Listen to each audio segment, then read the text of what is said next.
tauhid rububiyah ini sudah kita bahas beberapa yang tadi sudah saya singgung juga ya. Seperti keyakinan ada pencipta lain selain Allah, yang meyakini ada selain Allah yang menciptakan sesuatu. Maksud menciptakan sesuatu ini artinya mengadakan sesuatu yang tadinya tidak ada lalu jadi ada. Kalau kita meyakini ada selain Allah seperti itu, berarti kita masih menyekutukan Allah, belum dikatakan muslim. Ya, seperti keyakinan misalkan, ya pernah saya singgung juga, kalau ada orang yang meyakini ada yang bisa menciptakan tuyul, misalkan, ya tuyul sudah kita singgung ya. Tuyul ada tidak? Oh, ada yang pernah lihat tuyul? Kalau saya belum pernah. Walaupun orang-orang ada yang bilang pernah menyaksikan tuyul ya. Tingginya segini, katanya kepalanya botak seperti bayi, kadang keluarnya di malam hari. Ya ini wallahu a'lam, saya nggak pernah lihat. Tapi kalaupun benar-benar ada, maka siapa yang menciptakan tuyul? Allah, bukan dukun. Ya, tidak ada selain Allah yang bisa menciptakan. Kalau yang dimaksud menciptakan itu mengubah sesuatu jadi sesuatu yang lain, ya mungkin saja. Contohnya misalkan ada orang yang terang, oh orang ini sudah menciptakan mobil. Ini benar kan? Mengubah sesuatu yang ada menjadi yang lain gitu, bentuk lain. Itu betul. Tapi kalau mengadakan sesuatu yang tadinya tidak ada, tiba-tiba jadi ada, apa ada manusia seperti itu? Tidak bisa. Kayak Allah sebutkan surat Al-Hajj, Allah menantang umat manusia untuk membuat seekor lalat. Lalat kecil apa besar? Kecil. Tapi walaupun begitu nggak ada yang bisa menciptakan lalat, hewan kecil ini. Mengadakan sesuatu yang tidak ada jadi ada, tiba-tiba muncul kata begitu. Nah ini penyimpangan terkait tauhid rububiyah yang pertama, yaitu meyakini ada selain Allah yang menciptakan. Yang kedua, meyakini penyimpangan terkait tauhid rububiyah, meyakini ada selain Allah yang menguasai alam semesta dan tidak dikuasai oleh Allah. Ya tadi keyakinan bahwa yang menguasai laut selatan adalah Niroroh itu. Nah, ini juga keyakinan yang batil, bahwa pada musyrik, ya, keyakinan syirik. Jangan sampai ada di antara saudara-saudara kita yang masih seperti itu. Ya, percuma kita sholat, zakat, haji kalau masih yakin seperti itu. Gak ada manfaatnya. Semua amalannya akan lenyap. Allah katakan dalam Al-Quran, Allah mengancam para nabi, walaqad uhiya ilaika wa ilal ladzina min qablik la in asyrakta la yahbatanna 'amaluk wa la takunanna minal khasirin. Sungguh telah diwahyukan kepadamu wahai Rasul dan kepada nabi-nabi sebelummu, kalau engkau berbuat syirik, menyekutukan Allah, maka lenyaplah seluruh amalanmu. Wa la takunanna minal khasirin, dan sungguh engkau akan termasuk orang-orang merugi. Kalau engkau berbuat syirik, menyekutukan Allah. Engkau ini siapa maksudnya? Kita. Asalnya siapa? Nabi. Kalau Nabi berbuat syirik, seluruh amalan Nabi lenyap. Sholat Nabi lenyap, zakat Nabi lenyap, puasa yang sudah dilakukan oleh Nabi lenyap. Seluruh amal ibadah Nabi lenyap gara-gara berbuat syirik. Padahal Nabi banyak tidak amal sholatnya. Dosanya ada tidak? Tidak ada, kan diampuni kan? Tapi kalau berbuat syirik sekali, lenyap seluruh amalannya. Maka bagaimana pula kalau yang melakukan syirik adalah kita, yang amalnya nggak seberapa, dosanya tidak terhitung. Kalau Nabi sudah diampuni kan, tapi kalau kita tidak terhitung dosanya, saking banyaknya, sudah gitu berbuat syirik. Jadi apa yang mau lenyap? Gak ada yang lenyap kalian. Ya, kan amal soleh kita kan banyak kan. Kalau Nabi banyak amal solehnya, ketika berbuat syirik sekali lenyap seluruh amalannya. Nah kalau kita, bisa jadi yang lenyap nggak ada. Kenapa? Karena nggak punya amal soleh. selama ini bisa jadi kita melakukan amal soleh, tapi nggak bernilai. Karena apa? Tidak ikhlas misalkan, ya kan? Nah, makanya harus waspada Bapak ya. Kita harus waspada terhadap syirik. Ini dosa yang paling besar di antara dosa-dosa besar. Dan Nabi Ibrahim saja, seorang nabi, tetap mengkhawatirkan terjatuh pada perbuatan syirik. Makanya beliau dalam surat Ibrahim sampai berdoa, wajnubni wa baniya an na'budal asnam. Ya Allah, jauhkanlah aku dan keturunanku agar tidak menyembah berhala, agar tidak terjatuh dalam perbuatan syirik mereka. Kalau seorang nabi saja khawatir, masa kita yang amal ibadahnya nggak seberapa tiba-tiba yakin, saya yakin sampai saya napas saya terakhir saya tidak akan berbuat syirik. Kata siapa? Jangan merasa aman. Jangan merasa aman. Ya, syirik itu ada yang tampak, ada yang tersembunyi. Mungkin kita bisa menghindar dari yang nampak, tapi yang tersembunyi belum tentu. Nah ini hati-hati ya. Makanya terus kita belajar dan terus koreksi diri kita, koreksi hati kita, terus mengevaluasi terus hati kita. Nah ini penyimpangan yang kedua. Lalu penyimpangan ketiga yang sudah kita singgung, yaitu meyakini terkait tauhid rububiyah, meyakini ada selain Allah yang mengatur rezeki, ya. Atau ada juga yang lewat tadi, atau seperti meyakini ada selain Allah yang mengatur nasib kita. Nah, yang seperti ini juga termasuk syirik dan akan menggugurkan amalan kita. Tadi kan Nabi menyatakan, Allah menyatakan kalau engkau wahai Nabi melakukan syirik maka akan lenyap seluruh amalanmu. Nah, begitu pula kalau ada orang yang di antara umat yang melakukan syirik, seperti meyakini ya tadi panen padi diatur oleh istri, atau meyakini misalkan apa lagi terkait ini pengaturan alam semesta. Seperti keyakinan sebagian kaum sufi bahwasanya Allah ketika mengatur alam semesta ini tidak sendirian, tapi dibantu oleh kutub-kutub mereka. Kutub itu artinya apa sih? Wali-wali. Jadi ada sebagian wali yang menahan ombak, ada sebagian wali yang menahan ledakan gunung berapi. Ini seperti ini syirik Bapak. Bisa melenyapkan tauhid kita, melenyapkan amal ibadah kita. Hati-hati ya. Jadi kita harus waspada. Nah ini terkait tauhid rububiyah, dan masih ada lagi terkait rububiyah. Oh ya, tinggal banyak, cuman yang saya sebutkan tiga lagi aja lah. Terkait tauhid rububiyah, penyimpangan terkait tauhid rububiyah, yaitu berikutnya, seperti keyakinan sebagian orang ada selain Allah yang mengetahui perkara gaib. Gaib itu apa artinya? Secara bahasa gaib itu sesuatu yang tidak tampak. Ya, contohnya ibu-ibu di belakang. Ini perkara gaib bagi saya. Ya. Nah, tapi gaib itu ada gaib yang nisbi, ada yang mutlak. Gaib nisbi artinya apa? Menurut sebagian orang gaib, tapi menurut orang yang lain belum tentu gaib. Contohnya ibu-ibu di belakang. Kalau menurut saya gaib kan, tapi kalau menurut ini atau anaknya ini nggak gaib, kelihatan. Nah, kalau gaib ini ada yang gaib nisbi, memang ada manusia yang tahu dan ada yang tidak tahu. Contohnya, misalkan terjadi gempa bumi, anggap nih di misalkan di mana? Kayak Pasaman kemarin. Ada tidak bapak-bapak yang tahu sih? Yang menyaksikan langsung tanpa lihat TV? Ada?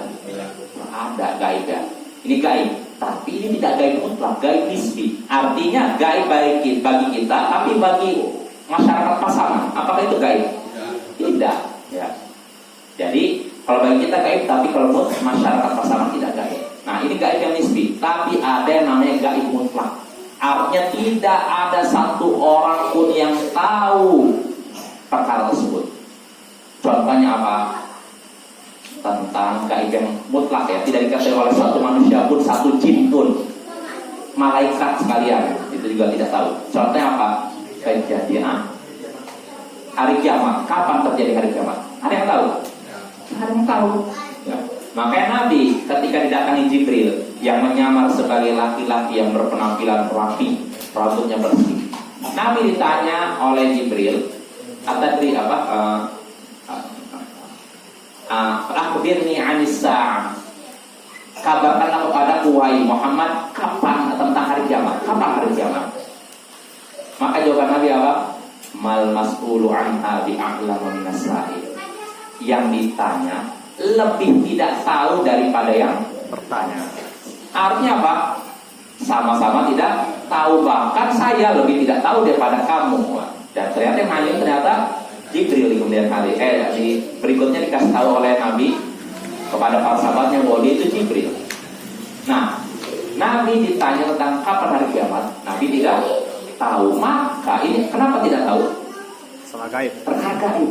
Mutlak tidak ada satupun orang yang tahu terjadinya hari kiamat. Dan Allah tegaskan dalam surat An-Naml, "Qul la ya'lamul ghaiba man fis samawati wa man fil ardi illallah." Qul la ya'lamu man fis samawati wal ardil ghaiba illallah. Katakanlah, tidak ada satupun di langit dan di bumi yang mengetahui perkara gaib kecuali Allah. Di antara ini perkara kiamat. Maka bapak-bapak, kalau ada orang yang mengabarkan nanti tanggal 1 bulan 1 tahun misalkan 2031 misalkan akan terjadi hari kiamat, maka kita harus apa sikap kita?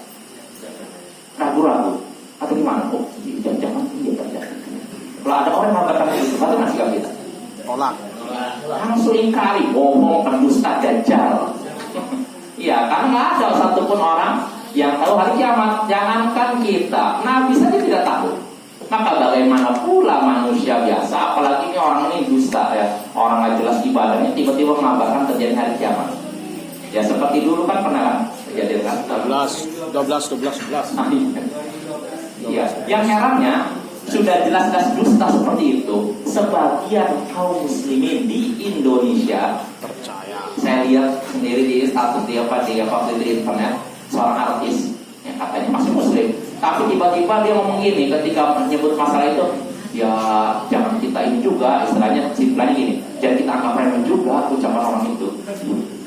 Jadi ketika ada orang yang mengabarkan akan terjadi kiamat, apa tanggal 12 ya? 12 bulan 12 tahun Jam 12. tahun 2012 ya. Ya.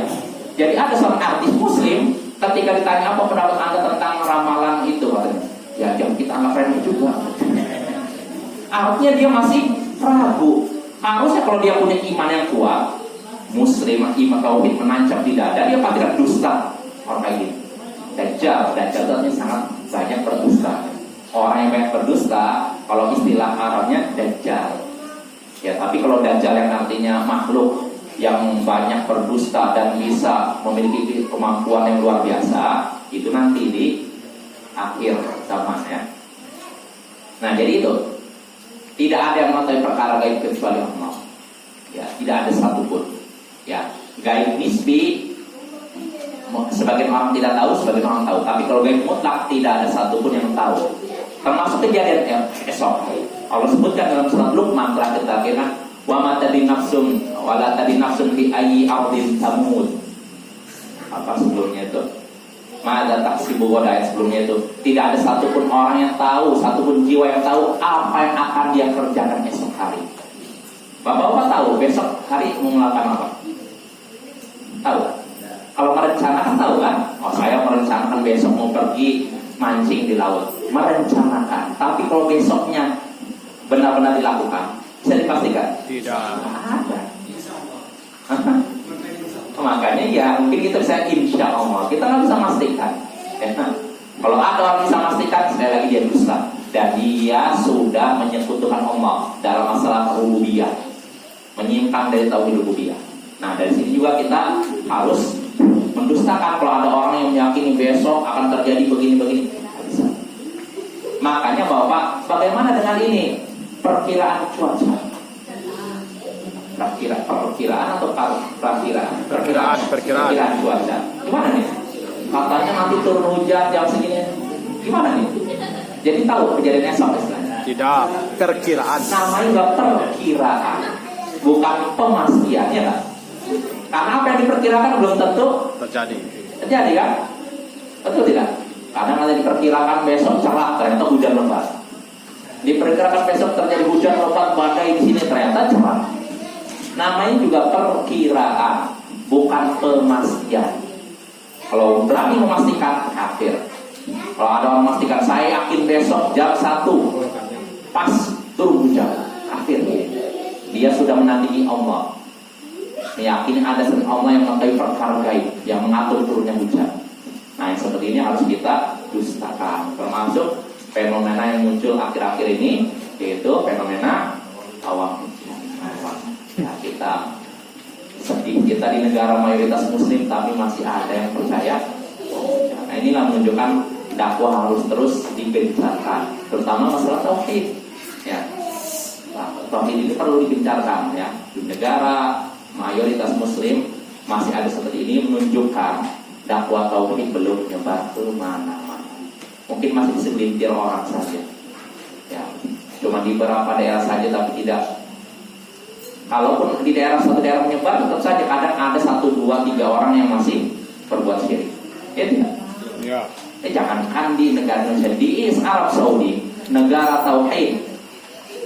Walaupun begitu, ada saja orang berbuat syirik, sihir ada. Tapi tentu saja kalau di sana bisa dihitung jari. Karena kalau berani terang-terangan menampakkan saya ini tukang sihir atau saya ini dukun, Pancung. resikonya nyawanya hilang ya. Kalau di Arab Saudi, kalau di Indonesia, Itu happy.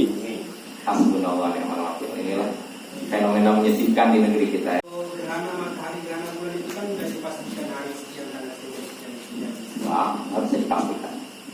Gak bisa dipastikan, tetap gak bisa. Terus sudah ada info-infonya dari NASA itu. Iya, itu tetap perkiraan. Gak ada yang bisa memastikan. Pernah dulu saya di sini atau di Jakarta ya, katanya ada gerhana matahari. Saya tahu itu. Yang malam pun ada. Hah? Yang malam. Yang malam ya, saya lupa di sini atau waktu di Jakarta, saya lupa gitu. Saya udah nanti-nantikan juga, mana nih nggak muncul dari gerhana. Pernah. Iya pernah. Jadi udah diperkirakan, udah diumumkan. Jadi nggak bisa. Ini nggak bisa kita pastikan seperti itu. Dan juga yang sunnah juga nih bapak-bapak terkait gerhana matahari, gerhana bulan. Kata Syekh Muhammad bin Shalih Al-Utsaimin, bagusnya jangan diumumkan. Artinya gini, bapak-bapak, nanti sekitar 2 hari lagi akan terjadi gerhana matahari. Nah, kalau udah diumumkan sebelumnya, orang-orang biasa saja. Bahkan ada sebagian selfie. Waduh, kamu lihat ini gerhana. Jadi gerhana matahari, gerhana bulan seakan-akan fenomena alam semata yang diabadikan dengan kamera atau HP.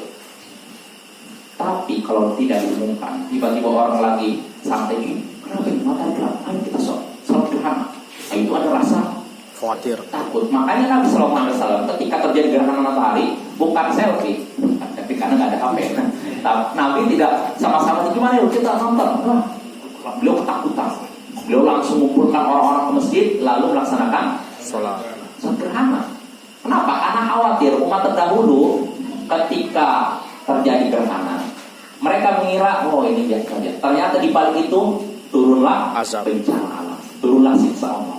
Dan itulah yang dikhawatirkan Nabi kita. Makanya kata Syekh Muhammad bin Shalih Al-Utsaimin, bagusnya kalau terjadi gerhana itu kalau diperkirakan pihak ini misalnya tidak badan astronomi ya, kalau terjadi gerhana nggak usah diumumkan, biar ada efek kejutan gitu loh.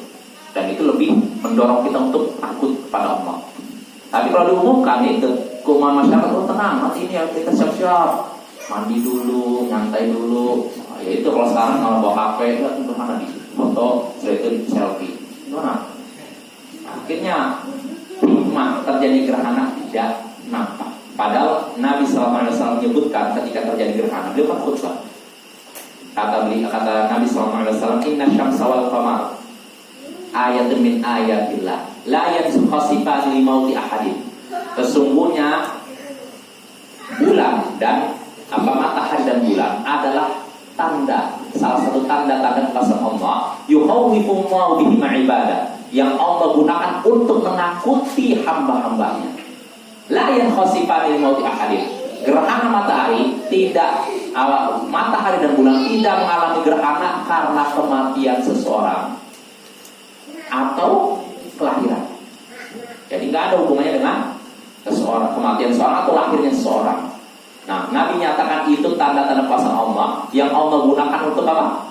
Menakut-nakuti. Nah, harusnya ketika muncul gerhana kita takut, bukan malah selfie. Ya, dijadikan berfoto rame-rame, bahkan ada sebagian orang menunggu dengan teropong. Sudah biasa. Iya, jadi seakan-akan nggak ada lagi ada perasaan apa takut menghadapi itu. Padahal yang seharusnya takut ketika terjadi gerhana. Nah itu maka tadi pertanyaan tadi nggak ada seorang bisa memastikan juga gerhana. Perkiraan iya, tapi kalau pemastian tidak ada. Jelas Bapak. Ya. Nah itu terkait penyimpangan terkait tauhid rububiyah yang keempat ya. Lalu kelima ini penting juga 567 ini mirip. Penyimpangan terkait tauhid rububiyah yang berikutnya yaitu munculnya pemahaman ittihadiyah. Apa itu ittihadiyah? Ittihadiyah artinya persatuan. Apa artinya? Persatuan antara Allah dan manusia. Nah, ini penyimpang terkait tauhid rububiyah. Artinya secara langsung menyatakan Allah itu apa? Tidak lagi menjadi penguasa, pengatur dan pencipta alam. Karena sudah satu. Nah, ini ittihadiyah namanya. Pemahaman yang meyakini Allah bersatu dengan manusia. Dan ini muncul dari kalangan kaum sufi. Ittihadiyah. Lalu berikutnya sama juga mirip, hululiyah. Hululiyah ini pemahaman yang meyakini bahwa Allah masuk ke tubuh manusia seperti roh menitis ke jasad. Nah, ini juga penyimpang terkait tauhid rububiyah. Kalau ada orang yang musyrik, dan ini muncul dari kalangan kaum sufi. Sebagian kaum sufi meyakini ya tadi ittihadiyah. Allah menyatu dengan hamba tertentu. Allah masuk ke dalam jasad tertentu. Hululiyah. Yang ketiga, berikutnya wahdatul wujud. Keyakinan menyimpang dari kalangan kaum sufi juga yang bertentangan dengan tauhid rububiyah. Wahdatul wujud artinya keyakinan bahwa tidak ada di alam semesta ini Allah dan ciptaan. Tidak ada khalik dan tidak ada makhluk. Khalik pencipta, makhluk yang diciptakan. Tidak ada pencipta dan yang dicipta. Semuanya sama. Semuanya Allah dan semuanya adalah makhluk. Jadi kalau kita melihat apapun makhluk, itulah Allah. Saya melihat pohon pisang itu Allah. Saya melihat bapak-bapak dan di sini anak ini misalkan, dia anak kecil, dia juga Allah. Nah, ini keyakinan wahdatul wujud. Tiga keyakinan ini keyakinan kufur dan musyrik. Dan saya ketika menyebutkan ini bukan berapa dari hayalan, bukan dari dongeng, ini dari istilahnya apa, fakta nyata muncul di tengah umat Islam keyakinan rusak seperti ini. Dan ini muncul dari kalangan sufi semua. Pertama ittihadiyah, hululiyah, wahdatul wujud. Ittihadiyah persatuan Allah dengan makhluk. Hululiyah juga Allah masuk dengan makhluk. Wahdatul wujud tidak ada Allah, tidak ada makhluk, semuanya Allah, semuanya apapun yang kita lihat pada kitabnya adalah Allah. Nah, timbul pertanyaan, apa bedanya ittihadiyah dengan hululiyah? Kan sama-sama bersatu kan tadi kan? Bedanya kalau ittihadiyah itu persatuan antara dua jasad. Maksudnya apa? Seperti bersatunya air dengan tepung. Ini ittihadiyah. Jadi Allah bersatu dengan syekh ini, dengan wali sufi, tokoh sufi, ya sama seperti bersatunya air dengan tepung. Jelas bahwa air dan tepung kan bisa bersatu kan? Sehingga jadi apa? Adonan untuk kue bakwan kan? Nah itu katanya Allah bersatu dengan makhluk seperti itu. Itu ittihadiyah. Sedangkan hululiyah artinya Allah itu masuk ke tubuh manusia, hamba yang dia pilih, seperti roh masuk ke jasad. Hampir mirip kan? Tapi agak beda dikit kan? Kalau yang satu kan bersatunya kedua wujud, dua fisik, dua jasad. Yang satu air, satu ini. Atau juga ada paham nih, seperti bersatunya suami dan istri. Ketika itu, ya, bagaimana keyakinan menyimpang seperti ini terjadi di tengah umat Islam. Itu ittihadiyah. Hululiyah tadi seperti Allah bersatu masuk ke tubuh hamba yang dia pilih katanya, seperti roh menitis masuk ke jasad. Itu hululiyah. Yang wahdatul wujud ya tadi keyakinan tidak ada khalik, tidak ada makhluk, semuanya sama. Apapun yang kita saksikan itu adalah Allah. Jadi bapak kita menyaksikan ini tadi pohon pisang, itu juga Allah. Saya menyaksikan di sini ada pohon rumput, itu rumput itu juga Allah. Saya menyaksikan di sini ada sapi itu adalah Allah. Semua yang ada di alam ini yang kita saksikan itu adalah Allah. Tidak ada perbedaan antara Allah dengan makhluk. Betul ya Allah? Salah. Oh iya itu diantaranya keyakinan Allah di mana-mana itu keyakinan wahdatul wujud, hululiyah. Itu keyakinan yang diingkari keras oleh para ulama. Ya, makanya Di antara contoh Bapak, saya sebutkan contoh ini. Keyakinan pertama ittihadiyah, hululiyah dulu lah, hululiyah yang meyakini Allah masuk ke tubuh hamba yang dia pilih, dia cintai. Ini keyakinan hululiyah. Contohnya disebutkan oleh Abu Mansur Al-Hallaj, tokoh sufi yang mencetuskan pemahaman hululiyah. Allah masuk ke tubuh hambanya yang dia pilih, dia cintai. Nah, dia pernah berkata, fa idza absartani absartahu wa idza absartahu absartani. Kalau engkau melihatku, maka engkau akan melihat. Kalau engkau melihatku, katanya, maka engkau akan melihatnya. Dan kalau engkau melihatnya, niscaya engkau akan melihatku. Artinya apa? Ada satu lihat. Ini Abu Mansur Al-Hallaj. Makanya para ulama yang ada di zaman dia memfatwakan dia ini sudah kafir. Makanya akhir hidupnya dia dipenggal. Khalifah yang hidup di masa itu menghukum mati Abu Mansur Al-Hallaj.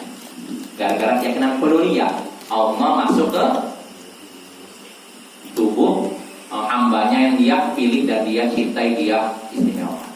Ini Abu Mansur Al-Hallaj. Berikutnya keyakinan wahdatul wujud yang meyakini tidak ada perbedaan antara Allah dengan makhluk. Apa yang kita lihat ini semuanya pada hakikatnya adalah Allah. Ini disebutkan oleh Ibnu Arabi, tokoh sufi Ibnu Arabi yang juga difatwakan kafir oleh banyak ulama di zamannya. Ibnu Arabi pernah berkata, "Wa mal kalbu wal khinziru illa ilahuna." Tidaklah anjing dan babi kecuali itu sembahan kita. Perhatikan Bapak, bagaimana kata-kata yang sangat tidak layak didengar, tapi tidak perlu saya sebutkan, ya tidak. Ini kan wawasan kan. Mereka enak menyebut kata anjing dan babi, tapi inilah yang diucapkan dia. Tidaklah anjing dan babi kecuali dia itu sembahan kita. Wa ma'allahu illa rahibun fi kanisatin. Dan tidaklah Allah kecuali pendeta yang ada di gereja.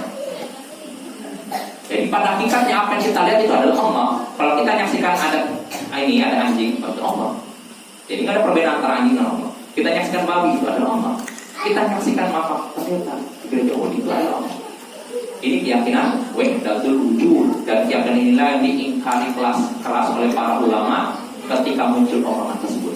Dan keyakinan seperti ini ada Bapak di zaman dahulu sampai zaman sekarang. Baik Indonesia. Di Indonesia bisa jadi kita mungkin kira ini zaman dulu zaman orang-orang masih jahiliyah. Enggak, justru ini munculnya setelah Nabi wafat, setelah para sahabat wafat, setelah murid-muridnya sahabat wafat, setelah generasi emas wafat, setelah meninggalnya Imam Syafi'i, Imam Ahmad, muncul keyakinan ini di tengah-tengah umat Islam. Dan di zaman sekarang ada sebuah tarekat sufi. Dia berkata, tokohnya berkata di sebuah tulisan, sebuah kitab, dia menyatakan bahwa pelaku di dunia ini semuanya adalah Allah. Semua pelaku apapun yang terjadi di dunia ini adalah Allah. Jelas bahwa pelaku apapun yang ada di dunia ini adalah Allah. Jadi bapak-bapak yang sekarang lagi buka ini, siapa yang buka kaca ini? Kalau kata ini orang termasuk itu Allah. Ada bapak di sini kan, bangkir lagi. Siapa yang melakukan punya sini? Kalau kata mereka Allah. Inilah keyakinan wahdatul wujud, dan inilah keyakinan sangat rusak Bapak. Bertentangan dengan fitrah manusia dan akal sehat manusia. Nah, kalau ada misalkan keyakinan seperti ini, apa sikap kita? Apakah kita bilang apa-apa lah? Ini kan kearifan lokal. Atau inilah nggak apa-apa, biarkanlah warna-warni. Islam itu indah kalau terlihat warna-warni, ada warna itu kan. Apa begitu? Nggak mungkin kita biarkan. Kita ingkari, dan para ulama yang ketika itu ketika pemahaman ini muncul, mereka mengingkari keras dan tidak membiarkan Bapak. Jadi kalau dalam masalah tauhid, masalah akidah, para ulama tidak diam, dan Rasulullah saja tidak diam. Sudah kita singgungan bagaimana di dalam ketika disebutkan dalam Sunan Tirmidzi, ketika Rasulullah mau perang menuju Hunain. Ketika itu kan ada beberapa orang yang baru masuk Islam, ikut rombongan bersama Nabi untuk perang jihad mereka. Nah, dan kebetulan di zaman itu orang-orang musyrik punya pohon bidara. Pohon bidara yang mereka gunakan untuk menggantungkan senjata. Dalam rangka mencari apa? Berkah. Supaya senjatanya berkah. Nanti kalau perang bisa menghabisi berapa orang. Mereka menggantungkan senjata mereka lalu iktikaf di sekitar pohon tersebut. Iktikaf artinya duduk, diam, apa ya, beribadah. Nah, para orang itu. Nah, ketika itu para sahabat yang baru masuk Islam. Perhatikan Bapak, baru masuk Islam, bukan udah lama masuk Islam, baru masuk Islam. Nah, para sahabat yang baru masuk Islam melihat orang musyrik begitu, maka para sahabat ini berkata kepada Nabi, "Ya Rasulullah, ij'al lana dzat anwar kama lahum dzat anwar." Wahai Rasulullah, buatkan untuk kami dzatu anwar. Jadi pohon yang buat itu digantungan sejak tadi, ya untuk mencari berkah. Namanya dzatu anwar. Wahai Rasulullah, buatkan untuk kami dzatu anwar sebagaimana orang-orang musyrik itu punya dzatu anwar. Ini permintaan para sahabat yang apa? Nah, apa reaksi Rasulullah? Apakah Rasulullah kata, kalian baru Islam, dekat, nggak apa-apa. Atau kita mau perang, udah nggak apa-apa. Apa? Jadi apa sih Rasulullah berkata Allahu Akbar, Allah Maha Besar. Tandanya apa? Bagus itu. Marah Rasulullah, bertakbir Allahu Akbar. Inna hasunan qultum walladzi nafsi biyadi kama qalat bani Israil Musa. Allahu Akbar. Ini adalah tradisi orang-orang sebelum kalian. Demi Allah yang jiwa pada tangannya, kalian telah mengucapkan suatu perkataan seperti perkataan Bani Israel kepada Musa. Bani Israel berkata kepada Musa, "Wahai Musa, buatkan untuk kami sembahan sebagaimana orang-orang musyrik itu punya sembahan." Kalian mirip dengan Bani Israel. Kalian minta dzatu anwar sebagaimana orang musyrik punya dzatu anwar. Mirip seperti siapa? Ucapan Bani Israel kepada Musa. Lihat tuh, bagaimana Rasulullah tidak mendiamkan pelanggaran dalam masalah tauhid. Jangan sampai kan alasan wah, ada orang melanggar Rasulullah, melakukan syirik, kita diamkan. Dengan alasan apa? Nanti kalau kita tegur, rusak persatuan kita akan mau ribut. Justru kalau syirik dibiarkan, umat akan pecah. Sekilas memang misalnya umat kalau berbuat syirik dibiarkan, sekilas bersatu, tapi ini lama-lama pun akan begitu. Jadi kalau pelanggar dalam tauhid jangan dibiarkan, harus ditegur. Tentu saja ditegur ini tidak dengan cara yang kasar, dengan lembut. Kalau ada orang terjatuh syirik, panggil, pegang tangannya, wahai apa saudaraku yang anda lakukan itu keliru, itu syirik, dosa paling besar yang harus selesai. Kita sampaikan. Kalau dia menerima, alhamdulillah. Kalau tidak menerima, innalillah. Imamnya bahaya dia kan. Nah, artinya begitu Bapak. Lihat, Rasulullah tetap mengingkari sahabatnya yang terjatuh dalam syirik walaupun mereka baru masuk Islam. Walaupun ketika itu mau perang. Maka bukan alasan ketika kaum muslimin misalkan mau perang melawan orang kafir lalu berbuat syirik dibiarkan. Contohnya Bapak, mungkin Bapak tahu kasus terjadi kerusuhan zaman dulu itu yang di Indonesia Timur, bagaimana umat Islam di pantai kan. Nah, sebagian kaum muslimin yang semoga Allah berhidayah berperang dalam keadaan memakai jubah di sini banyak tulisan raja-raja. Nah, yang seperti ini apakah dibiarkan? Oh, nggak apa-apa lah, daripada nanti umat Islam ribut sesama mereka, biarkan aja mereka. Jangan dibiarkan, ditegur. Karena kalau dibiarkan, perbuatan syirik dimurkai Allah tidak? Paling dimurkai, lebih dimurkai daripada zina. Kalau ada seorang muslim berzina, apakah kita biarkan? Apakah kita nasihati? Apalagi syirik. Syirik dosa paling besar di antara dosa yang besar. Lebih besar daripada zina, lebih besar dari mencuri, lebih besar daripada korupsi. Maka jangan kita diam, ya. Kita tegur tentunya dengan cara yang hikmah, lembut, ya. Karena kalau kita biarkan syirik bercokol di umat kita, maka hancurlah kita. Ya, inilah yang membuat kita menjadi selalu di kaki ini. Sampai sekarang di mana-mana kaum muslimin begitu. Ya, nggak perlu saya sebutkan beberapa daerah yang sekarang kaum muslimin di sini rata-rata umatnya jauh dari tauhid. Banyak terjadi kesyirikan situ. Dan sebagian ada yang tahu tapi bungkam. Tidak ada yang menegur dan semacamnya. Maka jangan seperti itu. Kita harus menegur siapapun saudara kita yang berbuat salah, apalagi kesalahannya sangat syirik. Kita tegur, tapi tentu saja sekali lagi dengan cara yang lembut, bijaksana, hikmah dan semacamnya. Ya, mungkin habis ya? Hampir habis. Hampir habis ya? Oh iya, udah mau habis. Ya mungkin cukup Bapak-Bapak. Insyaallah pada pertemuan berikutnya kita baru membahas penyimpanan terkait tauhid uluhiyah. Sudah sebenarnya. Udah sebenarnya. Sudah ya? Ini mau kerjaan kan. Ya sudahlah, merajah lah ya. Yang mungkin saja, kurang lebih mohon maaf. Subhanallah wa bihamdik. Asyhadu an la ilaha illa anta, astaghfiruka wa atubu ilaik. Assalamualaikum warahmatullahi wabarakatuh. Waalaikumsalam.